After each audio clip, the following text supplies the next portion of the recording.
Uh, Hello everyone, welcome back to my channel. If you are new to this channel, we talk everything about immigration to Canada. We will also be talking about migrating to the United States, and maybe later also delve into migrating to some other countries. I've had a couple of videos that I've done with the starters when it comes to migrating to Canada. I've talked about the express entry and how you can calculate your points in case you create your profile and then it becomes it's not the profile does not the profile shows that you are not qualified. Yeah, I've already explained how you can find out the reason why the profile did show or indicate that you are not qualified. So, but today I'm going to be starting. Today I want to start with the provincial nomination programs. The provincial nomination programs are other ways by which you can migrate to Canada. For today, I will be talking about, excuse me, I will be talking about the Nova Scotia Provincial Nomination Program. Back in the days, it used to be that you are supposed to have, work experience in NOC category 0A or B, and then they will put out an announcement as to when they are going to open the provincial nomination portal, and then everyone gets their documents ready, and on the day it opens everyone is trying as hard as they can to log in and then be able to submit their application. And for some reason they stopped that and they have decided to go to another route by looking at which sector of the economy really needs skilled workers. So today we are going to be talking about the different programs that the Nova Scotia Provincial Nomination Program has for anyone who may qualify to apply. So first off, you need to go to liveinnovascotia.com. There you are going to see a list of the programs that the Nova Scotia Immigration Department that they use in bringing people into the province. So the first on the list is the skilled worker program. For the skilled worker program, it is for you to be eligible for that program, you have to have a full-time permanent job offer from a Nova Scotia employer. You have to have 1 year of work experience that is related to that job. You have to be between 21 to 55 years old. They only require a high school diploma, which is what we may call secondary school certificate, or for those from West Africa, we are talking about senior secondary certificate, or WAEC as we used to call it. You will also be presenting a language test, ideally IELTS or maybe CELPIP, and you must score at least CLB 5. CLB means Canadian Language Benchmark. So you must score CLB 5. CLB 5, I think, is about maybe 4.5, 5 in all of these sections. You also must show that you have sufficient financial resources to successfully settle in Nova Scotia, and that we have to do with you presenting a bank statement that shows the required funds in Canadian dollars, or maybe in your country denominated currency, equivalent of it in Canadian dollars for your family size. I think I've talked about how much each family size requires. However, because the program requires that you have a job offer, it requires that you have a job offer. And for those whose NOC or their tier category, which is what is called now, if it is category 4 or 5 of the National Occupational Classification, you must already be working with that employer for at least 6 months. For at least 6 months. Now,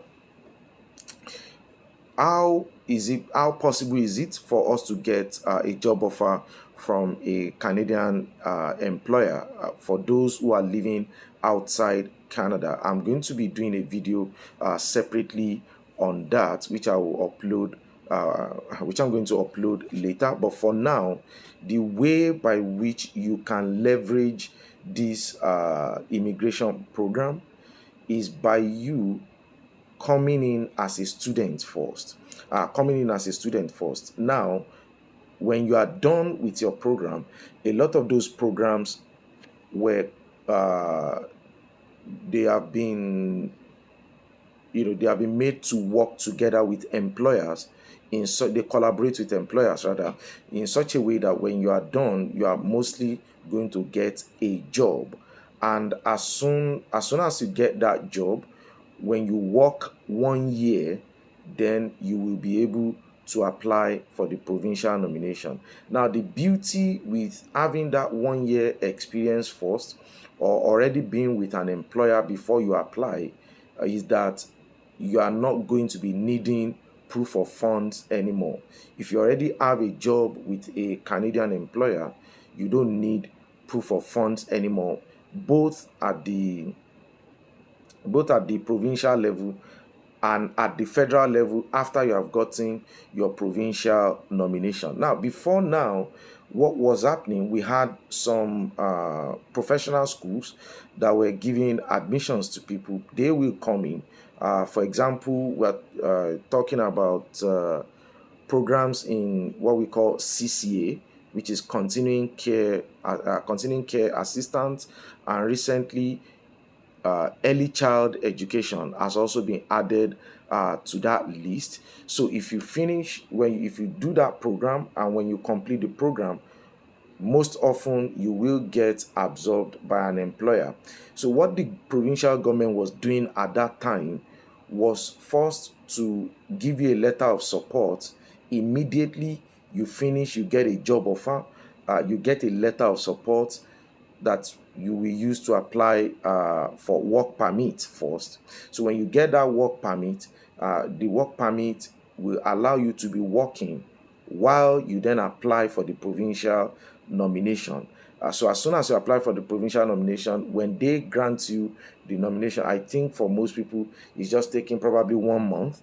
As soon as you get that, you then apply for your permanent residence. But in the meantime, you already have a work permit that you are using to work.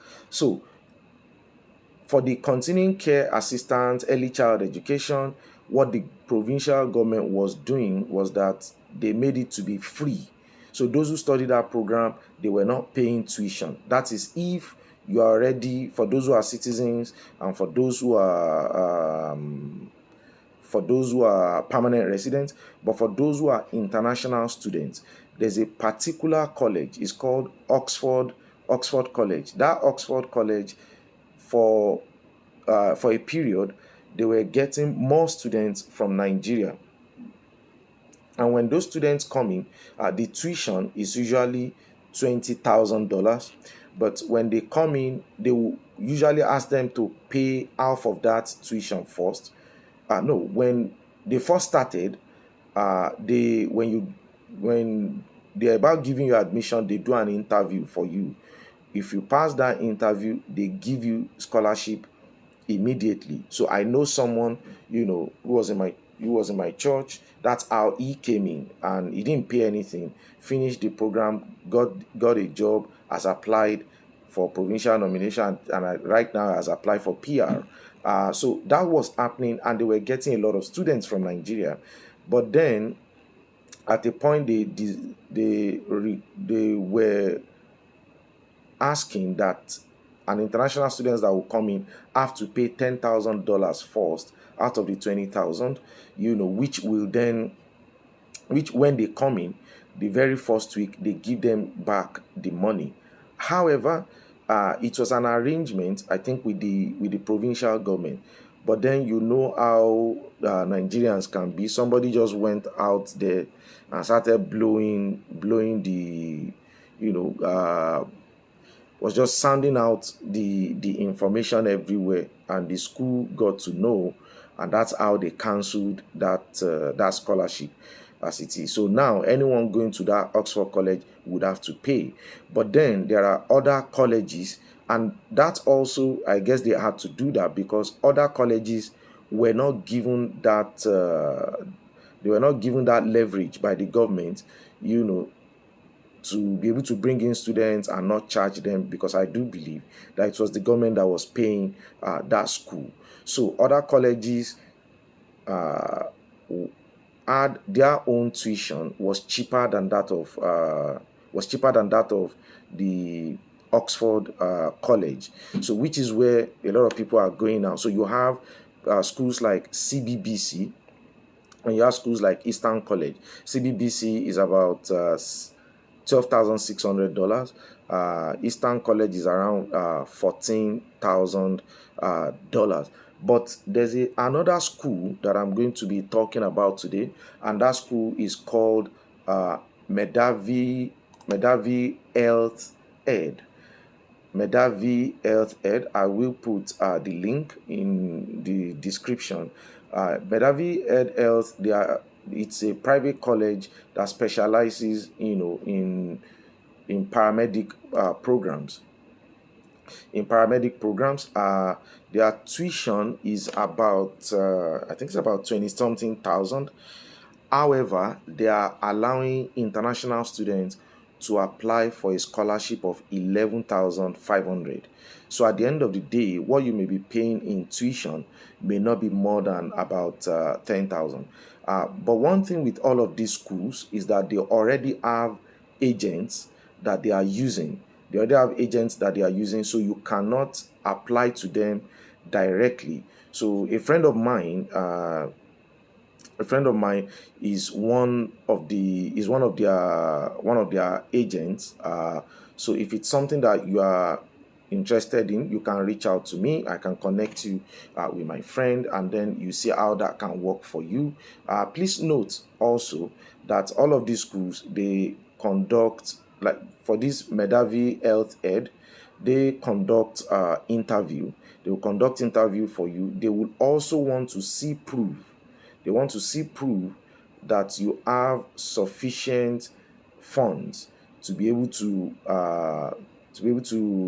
cater for all of your needs. Apart from your tuition, it will also include your cost of living for that period. Now, the good thing about this Medavi Health Ed is that as soon as you are done with the program, for those who they give the scholarship of 11,500, you are required to work with the EMS, that's the Emergency Health Services of the Nova Scotia government, which is like a government health employer. So they are the ones that, for example, maybe someone is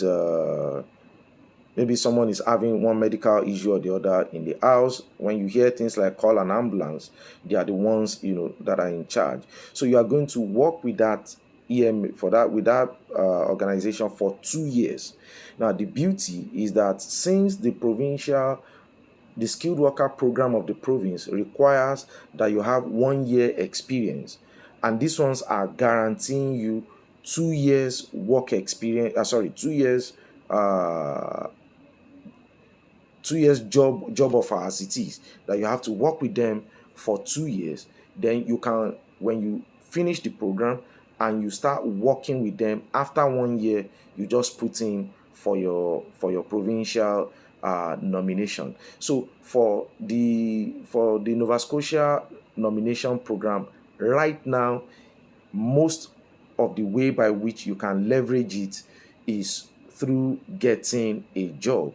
And it may not be very easy to get a job from outside Canada, but if you're able to come in through all of these colleges that I mentioned. Now, don't forget, the update is, I mean, what is happening now is that a lot of these private colleges, they are no longer postgraduate work permit eligible. However, because of the program that the provincial government is doing, when it comes to immigration, the provinces also have a say. So if they nominate someone, the federal cannot deny them for the most part. So they have their own program, and that's what they are using these means to be able to bring in people. So because it is required that you have 1 year experience from outside the country and then get a job offer from outside the country, or you leverage these schools. So I mentioned them: CBBC is a career college, Medavi Health Ed, uh, Oxford Oxford College, and then Eastern College. Most of those ones are largely situated in Halifax, but the Medavi Health has branches in some other maritime provinces. So if you are able to leverage that, you come in through that program. When you are done with the program, you have to work with EMS for 2 years, and after 1 year of working with them, you can apply for your provincial nomination. So that's the way by which you can come in into Nova Scotia. So we have some other means, like some other programs rather. Uh, you have the occupations in demand. The occupations in demand is for those who have studied the CCA. They call them nurse aides, NOC 33102. You have light duty cleaners, NOC 65310. Transport truck drivers, NOC 73300. Heavy equipment operators, 73400. Construction trades helpers and laborers. So you have that under the occupations in demand. So